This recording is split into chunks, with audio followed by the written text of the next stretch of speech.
अस्सलाम वालेकुम वरहमतुल्लाहि वबरकातुहू। ग्रामर का लेसन 1 में सबसे पहले हम इस्तिलाहात को देख लेंगे कि उसकी कुछ ख़ास इस्तिलाहात होती हैं। अगर उनको समझ लिया जाए तो फिर ये होती है कि हमें आगे उसको समझने में ज़्यादा आसानी होगी। सबसे पहले हम देखते हैं कि हरकत क्या होती है। हरकत में आप देखें जैसे ज़बर है, ज़ेर है और पेश है। ज़बर जो है इस तरह से ऊपर जो वर्ड लेटर के ऊपर होती है, ज़ेर लेटर के नीचे और पेश का साइन इस तरह से होता है। अगर इन तीनों हरकतों में से जो भी आए, इन सब को तीनों हरकतें जो हैं ये हरकत कहलाती हैं, क्योंकि इससे जो है लेटर हरकत में आ जाता है। और इन तीनों हरकत को हरकत सलासा कहते हैं, यानी कि 3 हरकत जो हैं यह कहलाती हैं। अब अरबी ज़बान में ज़बर को जो है फ़तहा कहा जाता है, ज़बर को फ़तहा कहा जाता है, ज़ेर को कसरा और पेश को दम्मा कहते हैं। क्या कहते हैं अरबी में? ज़बर को फ़तहा, ज़ेर को कसरा और पेश को दम्मा कहते हैं। इसी के आगे फिर हरकत में से हम देखते हैं कि तनवीन, कुछ हरकत तनवीन की बन जाती हैं। तनवीन क्या होती हैं? जैसे 2 ज़बर आए तो वो क्या होगा? ये तनवीन की निशानी है। इसी तरह से 2 ज़ेर है, ये भी तनवीन है। और 2 पेश में से हर एक को तनवीन कहते हैं। ठीक है।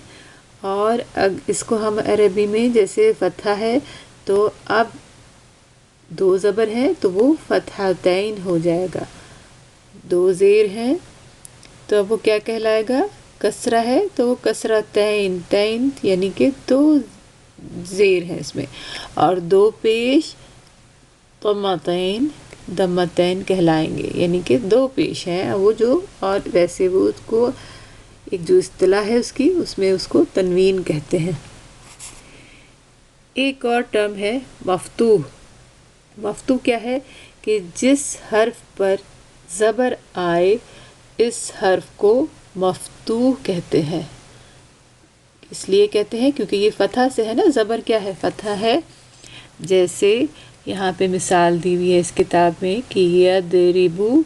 अब इसमें या पे जो है फ़तहा नज़र आ रही है, यानी ज़बर नज़र आ रही है, तो ये क्या है? ये वर्ड ये या है ये मफ्तूह है। इसी तरह से मकसूर, मकसूर क्या है? कसरा से, कि जिस हर्फ पर ज़ेर आए इस हर्फ को मकसूर कहते हैं। जैसे यदरिबू में अब रा पे जो है ज़ेर है तो ये रा जो है मकसूर कहलाएगा। अब एक और टर्म है मदमूम। मदमूम दम्मा से, कि जिस हर्फ पर पेश आए उस हर्फ को मदमूम कहते हैं। अब इसी मिसाल को देख लेते हैं। जैसे यदरिबू है तो यदरिबू में बा पे क्या है? पेश है, तो ये अब क्या है? मदमूम है। इसी तरह से आगे हम देखते हैं मुतहर्रिक। मुतहर्रिक की इस्तिलाह की इसलिए इस्तेमाल होती है कि जिस हर्फ पर ज़बर, ज़ेर या पेश यानी कि फ़तहा, कसरा या दम्मा में से कोई एक हरकत आए वो मुतहर्रिक कहलाता है। मुतहर्रिक क्या कि उसने उसको हरकत में दे दिया। जैसे या थी खाली, अब जब इस पर ज़बर आ गया, फ़तहा आया तो या। रा पे जब कसरा आ गई तो उसने हरकत दी री। बा पे जब दम्मा जैसी आई तो क्या हो गया? वो हो गया, यानी उसने लेटर्स को हरकत दे दी। साकिन, जिस हर्फ पर जज़म या सुकून हो, ये सुकून भी कहलाता है, तो वो साकिन कहलाता है, यानी कि उसने इसको साकिन कर दिया, स्टॉप हो गया यहाँ पे। जैसे यद, दौद है, यद, अब इस पर कोई हरकत नहीं, कोई हरकत नहीं है, तो ये क्या मतलब है? ये साकिन है। इसी तरह से मुशद्दद, जिस हर्फ पर ये तशदीद इस तरह से छोटा सा W बना हुआ वो आए तो वो हर्फ क्या कहता है? मुशद्दद कहलाता है। जैसे मुहम्मदुन में अब मीम पे, मीम जो है वो मुशद्दद है। اور یہ مشدد، اس کو ورڈ کو آپ نے اگر پڑھا ہو تو اس کو 2 دفعہ پڑھا جاتا ہے، جیسے پہلی حرکت جو ہوتی ہے اس کی سکون کے ساتھ اور دوسری اس کی حرکت کے ساتھ، جیسے محمد، میم پہلا میم پڑھا اس پہ سکون تھا، دوبارہ اس پہ جو حرکت تھی اس کے ساتھ پڑھا گیا۔ پھر آپ دیکھیں حروف تہجی، یہ جو ہے اس کی اصطلاح دیکھیں تو اس میں الف سے یا تک حروف کو حروف تہجی کہتے ہیں۔ حروف علت جو کہلاتے ہیں، ہم اصطلاح میں استعمال کریں گے کہ کون سے حروف علت ہیں، تو حروف علت وہ ہیں واو، الف اور یا، یہ حروف علت کہلاتے ہیں، یعنی کہ یہ علت بیماری والے کہ یہ چینج ہوتے ہیں، اس لیے ان میں علت ہے۔ حرف صحیح کیا ہے کہ حرف علت کے علاوہ باقی جو ہے تمام حروف کو حروف صحیحہ کہتے ہیں کیونکہ وہ صحیح ہیں، اب ان میں کوئی چینج یا تبدیلی نہیں ہوتی۔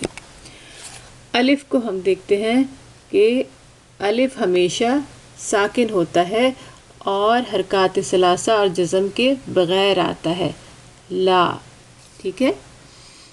اور حمزہ میں ہم دیکھتے ہیں کہ جس الف پر زبر، زیر پیش یا جزم آئے تو وہ حمزہ کہلاتا ہے۔ اب اور جیسے امرا، سئیلا، قرأ، رأس،